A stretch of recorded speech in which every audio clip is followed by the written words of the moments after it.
just as I finished that last video, we had another one arrive. This is from Andrew. Andrew reached out to me on my Retro Raccoon Shopify website, which was super awesome. Thank you for doing that. And thank you for being such a pleasure to communicate with. You were very detailed, straight to the point, exactly how I like to do business. And we made this happen and it arrived here very, very promptly. So let's open it up and see what else we gotta fix.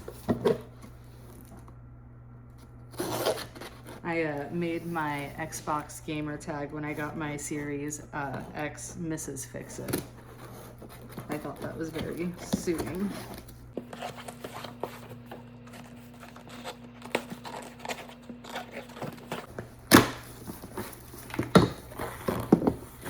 Oh my gosh, you packaged this like amazing. Mwah, chef's kiss.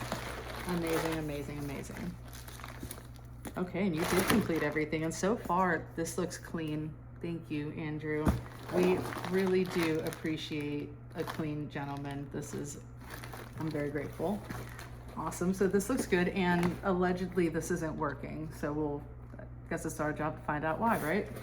So we have the original SNES, and it has no discoloration, which is so interesting because quite a few videos back, I repaired an original Nintendo Entertainment System, which was extremely discolored, and throughout that process, I had learned a lot, and I learned, yes, of course, smoking in your home, which a lot of people did back in the 80s, can absolutely discolor the plastics of our electronics, but the main reason for that discoloration was actually because that plastic was brominated, and bromine is a compound that is a fire retardant. So if and when these systems would overheat, it would help prevent from everything catching on fire.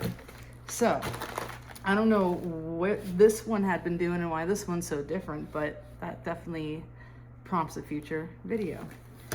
And so what Andrew had also explained and why we were sent this with Mortal Kombat 3 is because they're not receiving any picture on the TV with the cartridges, but this game and this game only will show sometimes for a split second. So that tells me, I don't think we're looking at an AV port situation or complications communicating to the TV.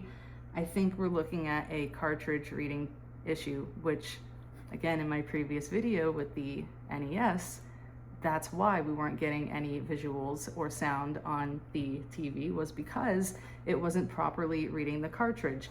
These cartridges, another lesson. So remember, and we all did this, whenever our cartridge wasn't reading, we'd pull it out, worked every single time. Yes, and I don't want to ruin this for you, and I don't want this to be like I'm telling you that Santa isn't real, but the only reason why that worked was because you just happened to resecure that, and the pins just happened to be in a better place to read this cartridge the second time that you put it in, because you were more mindful about how you inserted that cartridge. Placebo effect.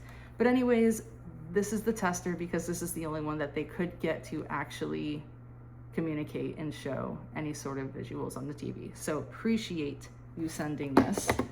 Again, an absolute pristine 10 out of 10 condition controller, clean. Like, whose grandma's attic was this in for 35 years? Damn.